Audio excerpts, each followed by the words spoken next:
என்ன மாமா சௌக்கியமா? அப்படி போடு. என்ன நினைச்சிட்டு இருக்கீங்க நீங்க? அதுல வேற வந்து இவ்வளவு பிரஸ் இருக்காங்க, கையெல்லாம் வச்சு மிரட்டுறாரு. பொருட்காட்சியில வைக்கிற பீஸ் வேற. Full night shooting. லோகேஷ் கொண்டு எடுத்துருவான். டெய்லி ஃபைட் வேற. இப்படி ஒரு மனுஷன் எனக்கு ஒரு கதை வேற எழுதி வச்சு கொடுக்க மாட்டேங்கிறாரு. உடனே டபார் நானே மெசேஜ் போட்டேன். சென்னையில ஒரு தீபாவளி பொங்கல்னா சென்னை காலி. இங்க யாருமே இருக்கிறது இல்ல. டோல்கேட்ல போய் நின்னோம்னா அத்தனை வண்டி நிக்குது. எல்லாரும் ஊருக்கு தான் போயிட்டு இருக்காங்க. எல்லாருக்குமே ஒரு தேடல் இருக்கு. இந்த படம் வந்து இந்த புக்கு படிக்கும் போது எனக்கு இருந்த உணர்வு என்னன்னா, இது தமிழ்நாடு, இது நம்மளுது இல்ல, இதுதான் நாம இல்ல. மெய்யழகன்ல உங்களை சந்திக்க வராரு எங்களோட கார்த்தி சார். ஒரு வாட்டி நம்மளோட ஸ்டைல்ல அவரை வந்து வரவேற்கணுமே, இல்ல உங்களை வந்து அவரோட ஸ்டைல்ல வரவேற்க சொல்லவா ஃபர்ஸ்ட்? என்ன மாமா சௌக்கியமா? அப்படி போடு. நன்றி, ரொம்ப நன்றி, ரொம்ப சந்தோஷம். எல்லாம் குடும்பத்தோட இருக்கீங்க, ஃப்ரெண்ட்ஸோட இருக்கீங்க. So happy to see all of you. பத்திரிகை, தொலைக்காட்சி ஊடக நண்பர்களுக்கும் வணக்கம். ஒவ்வொருத்தரும் பேசும்போது மெய்யழகன் எவ்வளோ ஸ்பெஷல்னு சொல்லிட்டே இருந்தாங்க. 96 ஒரு படம் நம்ம எல்லாருமே ரொம்ப பாதிச்ச படம். அந்த கதை மட்டும் இல்லை, அந்த கதையை வந்து அவர் ப்ரெசென்ட் பண்ண விதம், அதுல இருந்த இசை, அதுல இருந்த உரையாடல், அதுல ஒரு வார்த்தை தப்பா இருந்தா கூட அந்த படமே ஒர்க் ஆகாது. அப்படி வந்து இழைச்சு பண்ண ஒரு படம். அந்த படம் பார்த்துட்டு நான் பிரேம் சார்கிட்ட கூப்பிட்டு நான் பேசியிருந்தேன். பியூட்டிஃபுல்லா இருந்துச்சுங்க. ஒவ்வொரு ஷார்ட்டும் வந்து மென்ஷன் பண்ணி சொல்ற மாதிரி நிறைய படங்கள்ல கிடைக்கிறது இல்லை. பெரிய வெற்றி படங்கள்ல கூட அது அமையறது இல்லை. பட் இந்த படத்துல இன்னைக்கு நம்ம மறக்க முடியாத ஒவ்வொரு காட்சி அவ்வளோ அழகா இருக்கும். அவர்கிட்ட கூப்பிட்டு பேசியிருந்தேன். அதுக்கப்புறம் ரொம்ப நாளுக்கு அப்புறமா வந்து நம்ம ஜெய்பீம் டைரக்டர் ஞானவேல் சொன்னாரு, ஏங்க உங்களுக்காக ஒரு கதை வச்சிருக்காரு, உங்ககிட்ட கொடுக்க மாட்டேங்கிறாரு, பயப்படுறாருன்னு மட்டும் சொன்னாரு.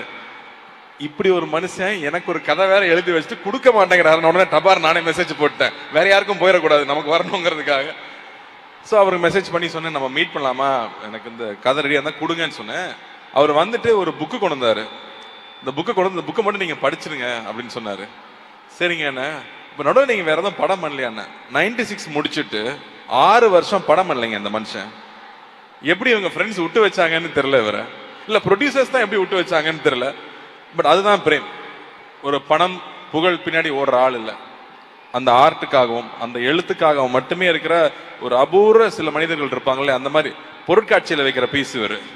அப்படி ஒரு ஆள் வந்து ஒரு அழகான ஒரு ஸ்கிரிப்ட் கொண்டு வந்து கொடுத்தாரு. ஸ்கிரிப்ட் படித்தேன். படிக்கிறதுக்கு ஒரு 3 மாதம் ஆயிடுச்சு. ஏன்னா அப்புறம் கண்டினியூஸாக ஷூட்டிங்கில் இருந்தேன். அந்த புக்கு படிக்கும் போதே ஒரு 6 இடத்துலயாவது கண்ணில் தண்ணி போயிட்டே இருக்கு. ஐயோ பேப்பர் நனைஞ்சிருச்சேன்னு சொல்லி நான் திருப்பிட்டு இருக்கேன். படிச்சு முடிச்சுட்டேன். எனக்கு வந்து அந்த அந்த புக்கை பற்றி என்ன சொல்றதுனே தெரியல. ஏன்னா மனசுக்குள்ள வந்து சக்தி சொன்ன மாதிரி அவ்வளோ உணர்ச்சிகளை கொண்டு வருது. நான் தேங்க்ஃபுல்லி நாங்கள் வந்து ஃபர்ஸ்ட் ஜென்ரேஷன் தான். நான் அப்பா அம்மா வந்து கிராமத்துலேருந்து வந்தவங்க. நான் சென்னையில் படிச்சிருக்கேன். பட் என்னோட ஹாலிடேஸ் ஃபுல்லாக கிராமத்தில் தான் இருக்கும். இந்த படம் வந்து இந்த புக்கு படிக்கும் போது எனக்கு இருந்த உணர்வு என்னன்னா, இது தமிழ்நாடு, இது நம்மளுது இல்லை, இதுதான் நாம இல்லை அப்படிங்கிற ஒரு உணர்வு வந்துட்டே இருந்துச்சு. அது கரெக்டாக கோவிடுக்கு அப்புறம்.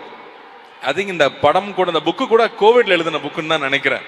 ஏன்னா கோவிட் வந்து அந்த பீரியட் நம்ம எல்லாருமே யோசிக்க வச்சிருக்கு. நம்ம எங்கே போயிட்டு இருக்கோம், நம்ம அப்பா அம்மா என்ன இருக்காங்க, அப்பா அம்மா கிட்ட பேசுறோமா, அண்ணன் தம்பி கூட பேசுறோமா, நம்ம சொந்தக்காரங்க கூட பேசுறோமா, நம்ம ஊருக்கு போறோமா, நம்ம குலதெய்வம் கோயிலுக்கு போறோமா, அந்த தேடல் எல்லாருக்கும் இருந்துட்டே இருக்கு.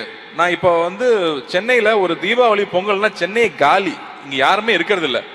டோல்கேட்ல போய் நின்னோம்னா அத்தனை வண்டி நிக்குது. எல்லாரும் ஊருக்கு தான் போயிட்டு இருக்காங்க. எல்லாருக்குமே ஒரு தேடல் இருக்கு. நம்மளுடைய ரூட்ஸ் என்னவோ அதை விட்டுறக்கூடாதுங்கிற தேடல் இருக்கு. அதை மிக கச்சிதமா கேப்சுலேட் பண்ற படமா நான் மெய்யழகன் பாக்குறேன். அண்ட் இந்த படம் வந்து படம் பார்த்தவங்க ஒவ்வொருத்தரா வந்து பிசினஸ்ல பாக்குறாங்க, அப்ரிஷியேட் பண்றாங்க. எப்படிங்க அந்த கதையை தேர்ந்தெடுத்தீங்கன்னாங்க, இவ்வளோ கமர்ஷியலான ஒரு படம், இது ஏங்க நான் பண்ணக்கூடாது அப்படின்னு தான் சொன்னேன். ஆக்ஷனும் காதல் காட்சி மட்டுமே கமர்ஷியல் ஃபிலிம் கிடையாது இல்லையா? ஸோ அந்த மாதிரி இதுல வந்து அவ்வளோ அற்புதமான விஷயங்கள் இந்த படம் பேசுது. ஸோ அந்த வகையில் இந்த படம் எனக்கு கிடைச்சதுல ரொம்ப ரொம்ப சந்தோஷம். அதுக்கப்புறம் எங்க அண்ணன் மேட்டருக்கு வரேன். அவர் என்னமோ என்ன அண்ணன்ட்டாரு. அருண்சாமி சார், என்ன நினைச்சிட்டு இருக்கீங்க நீங்க? ஏன் சார் அதுல வேற வந்து இவ்வளவு பிரஸ் இருக்காங்க, கையெல்லாம் வச்சு மிரட்டுறாரு. ரொம்ப ஓவரா போயிட்டு இருக்கு. பயமா இருக்கு. எனக்கு வந்து கைதி வந்து ஒரு பயங்கரமான எக்ஸ்பீரியன்ஸ். ஏன்னா ஃபுல்லா நைட்லயே ஷூட் பண்ணோம். Full night shooting. லோகேஷ் கொண்டு எடுத்துருவான். டெய்லி ஃபைட் வேற. இந்த படத்துல வந்து மறுபடியும் ஃபுல் நைட் ஷூட்டிங். ஆனா நல்லபடியா ஒரு ஃபைட்டு கிடையாது படத்துல. அதனால ஃபைட்லாம் எதிர்பார்த்து வந்துடாதீங்க. ஆனால் அந்த ஒவ்வொரு நைட்லையும் அருண்சாமி சார் கூட உட்காந்து நாங்க பேசிட்டு இருந்த விஷயங்களாகட்டும், ஏன்னா அவரே பேசிட்டு இருந்தாரு, நான் கேட்டு இருந்தேன்னு சொன்னா அவர் கோவப்படுவாரு. நாங்க 2 பேரும் சேர்ந்து பேசிட்டு இருந்தோம்.